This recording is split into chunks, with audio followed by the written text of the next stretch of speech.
Hello and welcome back to Study History with Mr. P and my topic videos on early Elizabethan England. In today's video I'm going to look at three plots against Elizabeth I, the Ridolfi plot, the Throckmorton plot and the Babington plot. But first of all, let's recap some of the threats that Elizabeth faced in the 1570s. So she faced threats from English Catholics. They were increasingly under suspicion after the revolt of the Northern Earls in 1569, which I've covered in a previous video, and the Pope freed England's Catholics of their duty of obedience to England. And from 1574, Catholic priests were smuggled into England. A second threat came from Mary Queen of Scots, who had a legitimate claim to the throne and was the focus of several plots to depose Elizabeth. Another threat came from Spain. Philip II was a strict Catholic and wanted to destroy Protestantism, and the Dutch revolt posed a threat to Elizabeth as well because the Spanish army had been sent to the Netherlands to deal with the revolt, which in turn was seen as a threat to Protestant England, and Elizabeth's support for the Dutch rebels led to worse Anglo-Spanish relations. So all of this needs to be thrown into the mix as to understanding why there were then plots and threats against Elizabeth. First of all, in 1571 was the Ridolfi plot. Ridolfi was an Italian banker living in England and was one of the Pope's spies. In 1571, he arranged a plot to murder Elizabeth I, launch a Spanish invasion, and put Mary, Queen of Scots, on the throne, and for her then to marry the Duke of Norfolk. In March 1571, Ridolfi had left England to discuss the plot with the Pope, Philip II, and the Duke of Alba. Ridolfi had a letter signed by the Duke of Norfolk declaring he was a Catholic and would lead the rebellion if Philip II supported it. So Philip II told Alba to prepare 10,000 men. But Sir William Cecil uncovered the plot and by autumn 1571 had the evidence to prove Norfolk was guilty. Ridolfi, for his part, never returned to England. Elizabeth signed Norfolk's death warrant and he was executed in June 1572, but she did not take action against Mary.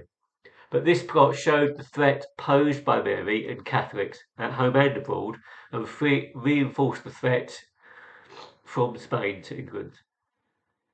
So in 1581, Parliament passed two laws against Catholics. One stating that recusants would be fined £20 and that attempting to convert people to Catholicism was treason. There was then another plot in 1583, the Throckmorton plot. It was planned for the French Duke of Guise, who was Mary Queen of Scots' cousin, to invade England, free Mary, overthrow Elizabeth and restore Catholicism in England. Throckmorton was meant to act as a go-between with Mary, and Philip II was going to provide the financial support. But Walsingham uncovered the plot. His agents found incriminating evidence at Throckmorton's house.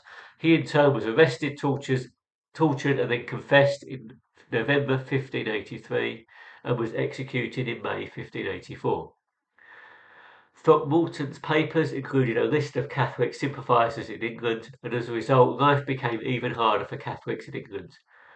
In fact, many important Catholics fled England, and up to 11,000 were imprisoned or kept under surveillance or house arrest. And last, but by no means least, is the Babington plot of 1586.